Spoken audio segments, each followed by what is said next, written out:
જય શ્રી કૃષ્ણ મિત્રો, કેમ છો? મજામાં ને? આજે આપણે બનાવશું ડુંગળી મલાઈનું શાક. ડુંગળી મલાઈનું શાક એકદમ યુનિક રેસીપી છે અને ફટાફટ બની જાય છે. જો આપણા ઘરમાં કોઈ પણ શાક ન હોય તો આપણે મલાઈને ડુંગળી તો ઓલરેડી હોય જ છે આપણા ઘરમાં, તો આપણે ફટાફટ શાક બનાવી શકીએ છીએ. અને મેં 8-5 ડુંગળી નાની નાની સુધાર લીધી છે, આ રીતના કટ કરી લીધી છે.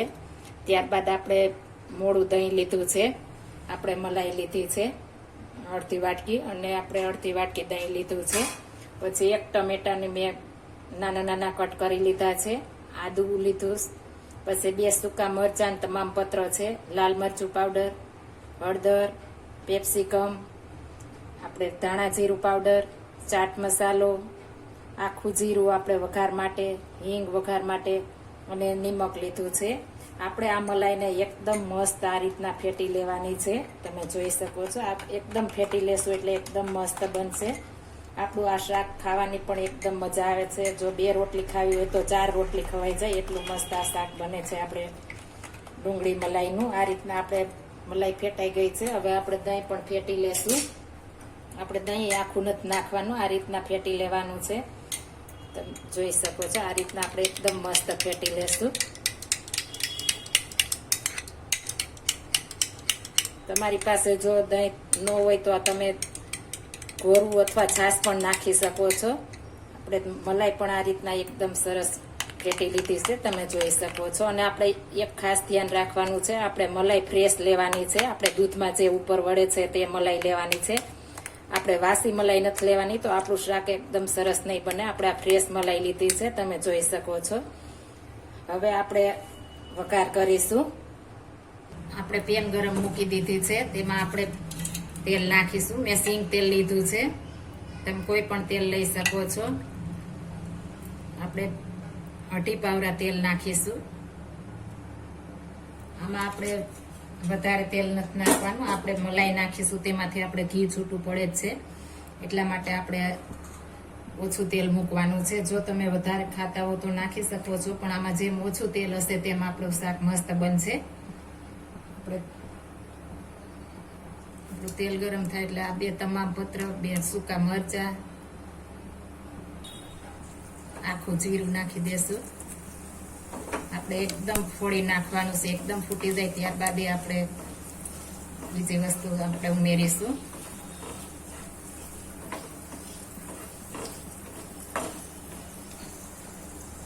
હવે આપણે હિંગ નાખી દેશું. ત્યારબાદ આપણે આદુ લીધું છે અડધો ઇંચ, એ નાખી દઈશું. અને એકદમ સાતળી લેવાની છે, તેની કચાશ ન રહે અને ફ્લેવર એકદમ મસ્ત આવે.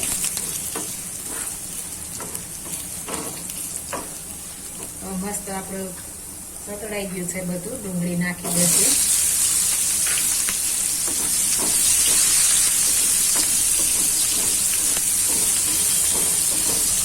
આપણે ધીમા ગેસ ઉપર ચડવા દેવાની છે, બહુ મીડિયમ રાખવાનો છે. આપણે આ ચડવા માંડશે એટલે આપણી ડુંગળી છૂટી પડવા માંડશે, તમે જોઈ શકો છો. ઓટોમેટિક છૂટી પડી જાય છે. એટલે આપણે થોડા મોટા ટુકડા કરીશું તો શાકનો ગેટઅપ એ મસ્ત આવે અને બને પણ મસ્ત. આપણે જો નાની સ્લાઇસ કરીશું તો શાક આપણું એકદમ સરસ નહીં બને, તમે જોઈ શકો છો. એકદમ છૂટું પડવા માંડ્યું છે. આ શાક તમે રોટલા સાથે, પરોઠા સાથે ખાવાની બહુ જ મજા આવે છે.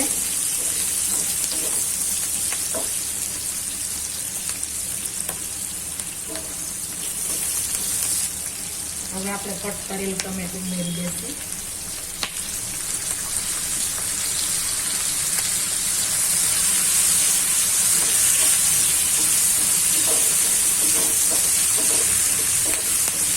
આ શાક આપણે હવે ફટાફટ બની જાય છે. આપણે સમય જાજો નથી લેતા. આપણે ટાઈમ ન હોય ને આપણે બનાવવું હોય તો ફટાફટ બની જાય છે. કોઈ મહેમાન આવ્યું ને આપણા ઘરમાં કોઈ શાક ન હોય તો આપણા ઘરમાં અને ડુંગળી મલાઈ હોય જ છે, તો આપણે ફટાફટ બનાવીને તમને આપી શકો છો. અને મહેમાન પણ તમને પૂછશે કે આ કઈ રીતના અમે શાક બનાવ્યું છે, એટલું મસ્ત બને છે.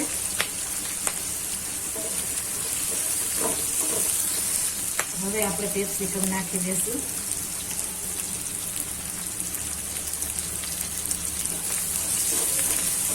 આ રીતના બધું મિક્સ કરી દઈશું.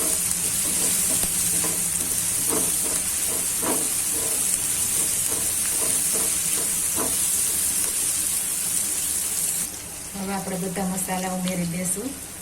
હળદર, લાલ મરચું પાવડર, ધાણા જીરું પાવડર, ચાટ મસાલો, સ્વાદ પ્રમાણે નિમક. આ બધું એકદમ મસ્ત મિક્સ કરી દેશું.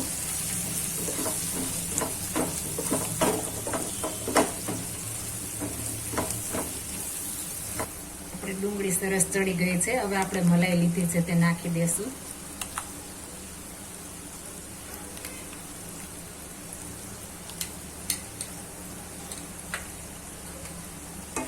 આ રીતના પેલા મલાઈ મિક્સ કરી દેશું.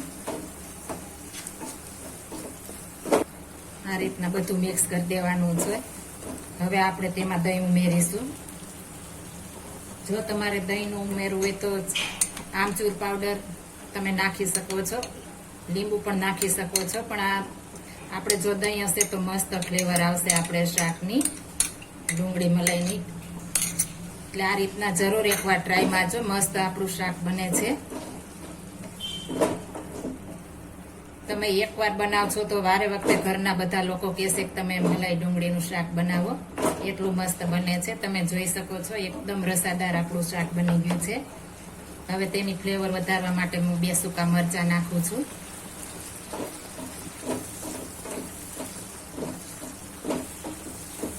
એકવાર આ મલાઈ ડુંગળીનું શાક બનાવશો તો તમે પંજાબી પણ ભૂલી જશો. એટલું મસ્ત બને છે આ ડુંગળી મલાઈનું શાક. મને કોમેન્ટ કરી બતાવજો કે આ શાક તમને કેવું રેસીપી લાગી તે. હવે આપણે આને ધીમા ગેસ ઉપર થોડી વાર ચડવા દેશું. આપણું શાક મસ્ત મજાનું તૈયાર થઈ ગયું છે. હવે આપણે એક બાઉલમાં કાઢી લેશું. ગેસ બંધ કરી દેશું. હવે આપણે એક બાઉલમાં કાઢી લેશું. એકદમ મસ્ત મજાનું આપણે ડુંગળી મલાઈનું શાક બની ગયું છે. તમે જોઈ શકો છો. જરૂર એકવાર તમે ટ્રાય મારજો.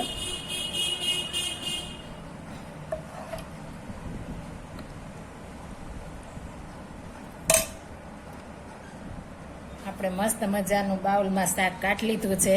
જો આ મારી રેસીપી પસંદ આવી હોય તો મારી ચેનલ લાઈક, શેર અને સબસ્ક્રાઈબ કરી દેજો. ફરી મળીશું નવી રેસીપી લઈને. જય શ્રી કૃષ્ણ.